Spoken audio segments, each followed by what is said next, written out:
Hello मेरे प्रिय छात्रों, एक बार फिर से आपका हार्दिक स्वागत और अभिनंदन है आपके अपने चहेते चैनल जीनियस ऑनलाइन क्लासेज में।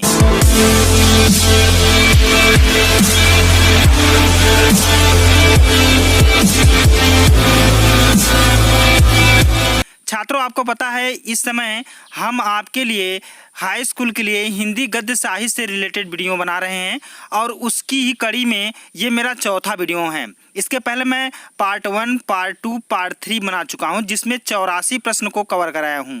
तो आज मैं अपनी इस वीडियो में आपको अन्य गद्य विधाओं पर आधारित जैसे आत्मकथा, जीवनी, रिपोर्टाज, संस्मरण, रेखा चित्र, डायरी और आलोचना, इन गद्य विधाओं पर आधारित प्रश्नों को बताऊंगा। चलिए तो वीडियो करते हैं शुरू। चलिए शुरू करते हैं। प्रश्न नंबर 86 है, गद्य की विभिन्न आधुनिक विधाओं में से किन्हीं दो का नाम लिखिए। तो इन सब विधाओं में से आप किसी का भी नाम लिख सकते हो। अब इसमें उत्तर दिया है रिपोर्टाज और यात्रा साहित्य। प्रश्न नंबर 87 है, आत्मकथा से आप क्या समझते हैं? किसी एक आत्मकथा लेखक तथा उसकी रचना का नाम लिखिए। तो उत्तर इसमें दिया है कि गद्य की जिस विधा में लेखक अपने जीवन से संबंधित घटनाओं का वर्णन आत्मीयता और रोचकता के साथ करता है उसे आत्मकथा कहते हैं। मतलब आत्मकथा लेखक स्वयं लिखता है। ठीक है। प्रसिद्ध आत्मकथा लेखक डॉक्टर हरिवंश राय बच्चन जी हैं और इनकी आत्मकथा जो है 4 खंडों में विभक्त है।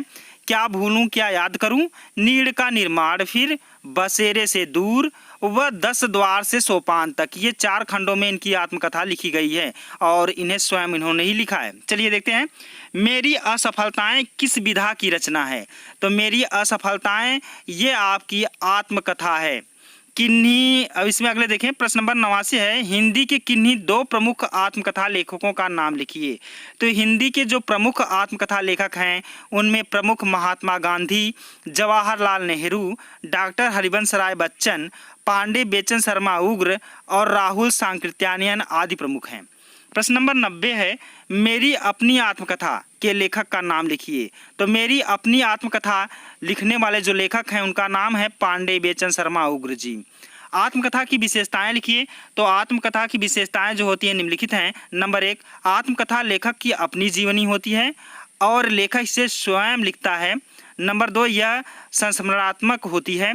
नंबर 3, इसमें लेखक के जीवन की घटनाओं का चित्रण होता है। प्रश्न नंबर 92 है, जीवनी और आत्मकथा संबंधित विधाओं में अंतर स्पष्ट कीजिए। तो उत्तर इसका है, जीवनी किसी महत्वपूर्ण व्यक्ति की जीवन की गाथा होती है जिसे दूसरे व्यक्ति द्वारा लिखा जाता है, जबकि आत्मकथा लेखक के जीवन की कथा होती है जिसे वो स्वयं लिखता है। चलिए प्रश्न नंबर 93 देखते हैं, नामवर सिंह किस विधा के प्रमुख लेखक हैं? तो नामवर सिंह जो हैं वो आलोचक थे।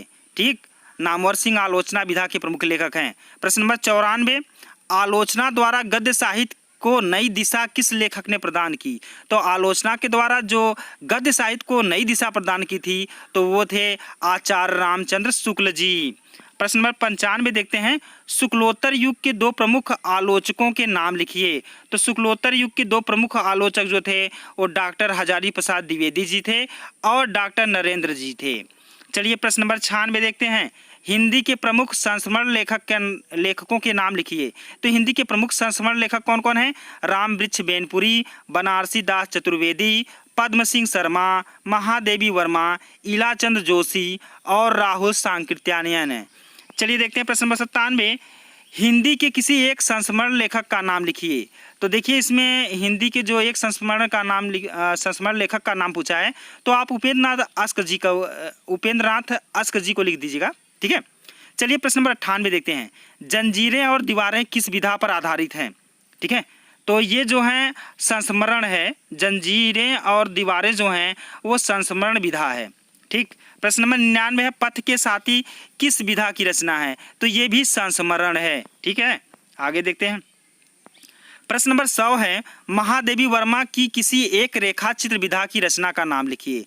अतीत के चलचित्र महादेवी वर्मा द्वारा कृत रेखा चित्र है। ठीक है, अतीत के चलचित्र। तो प्रश्न नंबर 101 है, अतीत के चलचित्र के लेखक का नाम लिखिए। तो अभी आपने ऊपर देखा महादेवी वर्मा इसकी लेखिका हैं। ठीक। प्रश्न नंबर 102 है, रेखा चित्र साहित्य के किन्हीं 2 लेखकों का नाम लिखिए। तो महादेवी वर्मा और राम वृक्ष बेनपुरी ये दोनों रेखा चित्र साहित्य के लेखक हैं। ठीक।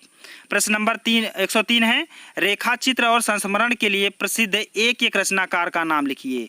तो रेखा चित्र के लिए जो प्रसिद्ध है राम वृक्ष बेनपुरी। ठीक है। और उनकी रचना है माटी की मूर्तें। और संस्मरण लेखक में कन्हैया लाल मिश्र प्रभाकर जी हैं और उनकी रचना है दीप जले शंख बजे।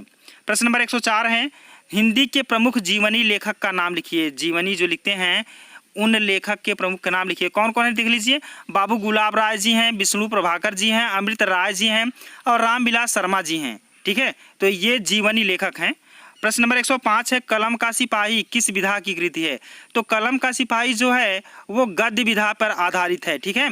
और ये जीवनी है, किसकी जीवनी है, ठीक है, मुंशी प्रेमचंद जी की, ठीक है। चलिए लिखने वाले कौन है, लिखने वाले हैं अमृत राय जी, ठीक। तो इसका उत्तर है कलम का सिपाही उपन्यास सम्राट मुंशी प्रेमचंद की जीवनी है। चलिए कलम का सिपाही नामक कृत के लेखक का नाम लिखिए। तो कलम का सिपाही जो है इसे लिखने वाले कौन हैं, अमृत राय जी हैं, अभी ऊपर हमने आपको बताया था। प्रश्न नंबर 108 है, दक्षिण भारत की एक झलक के रचनाकार का नाम लिखिए। तो दक्षिण भारत की एक झलक लिखने वाले जो हैं वो विनय मोहन शर्मा जी हैं। प्रश्न नंबर 109 है, शुक्ल युग के दो प्रमुख जीवनी लेखक और उनकी कृतियों के नाम लिखिए। तो शुक्ल युग के दो प्रमुख जीवनी लेखक कौन कौन है देखिए। नंबर 1 है अमृत राय जी, कलम का सिपाही लिखे हैं, और डॉक्टर रामविलास शर्मा जी हैं, निराला की साहित्य साधना, ठीक। प्रश्न नंबर आपका 110 है, आवारा मसीहा किस विधा पर आधारित है। आवारा मसीहा जीवनी है, ठीक है, और इसे विष्णु प्रभाकर जी ने लिखा है।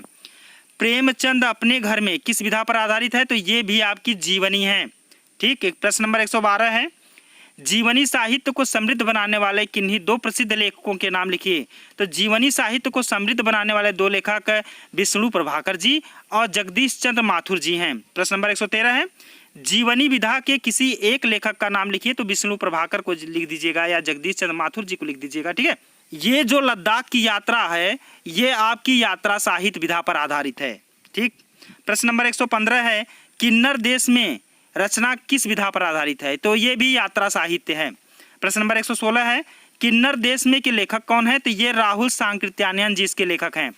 प्रश्न नंबर 118 है, डॉक्टर राजेंद्र प्रसाद की एक रचना का नाम लिखिए। तो उत्तर है इसका मेरी यूरोप यात्रा। डॉक्टर राजेंद्र प्रसाद द्वारा यात्रा वृत्तांत लिखा गया है, ठीक है। प्रश्न नंबर 119 है, हिमालय प्रवास कृति किस विधा पर आधारित है। तो हिमालय प्रवास जो है वो यात्रा साहित्य पर आधारित है और इसको लिखने वाले काका कालेलकर हैं, ठीक है। प्रश्न नंबर 120 है, राहुल सांकृत्यायन की एक रचना का नाम लिखिए। तो इसका उत्तर है मेरी तिब्बत यात्रा। प्रश्न नंबर 121 है, प्रमुख रिपोर्टाज लेखकों के नाम लिखिए। तो प्रमुख रिपोर्टाज लेखक कौन कौन हैं। फणीश्वर नाथ रेणु जी हैं, कन्हैया लाल मिश्र प्रभाकर जी हैं और प्रकाश चंद्र गुप्त जी हैं, ठीक। प्रश्न नंबर 122 की तरफ बढ़ते हैं। प्रश्न नंबर 122 है, हिंदी के प्रसिद्ध व्यंग लेखकों के नाम लिखिए। तो हिंदी के प्रसिद्ध व्यंग लेखक कौन कौन हैं। हरिशंकर परसाई जी हैं, शरद जोशी जी हैं, रविंद्रनाथ त्यागी जी हैं। प्रश्न नंबर 123 है, डायरी का अर्थ बताइए तथा कोई दो डायरी रचनाकारों के नाम लिखिए। जब कोई कलात्मक अभिरुचि वाला रचनाकार अपने जीवन में घटने वाली घटनाओं का तिथिबद्ध विवरण अंकित करता है तो उस रचना को डायरी कहते हैं। दो डायरी रचनाकारों के नाम निम्न हैं, श्री राम शर्मा जी, इलाचंद जोशी जी। डायरी की विशेषता क्या होती हैं। डायरी की विशेषताएं निम्नलिखित है, इसमें संक्षिप्तता होती है, आत्मीयता होती है, दैनिक घटनाओं का कलात्मक प्रस्तुति होती है और स्पष्ट कथन होता है। प्रश्न नंबर 125 है कि किसी एक डायरी लेखक का नाम लिखिए।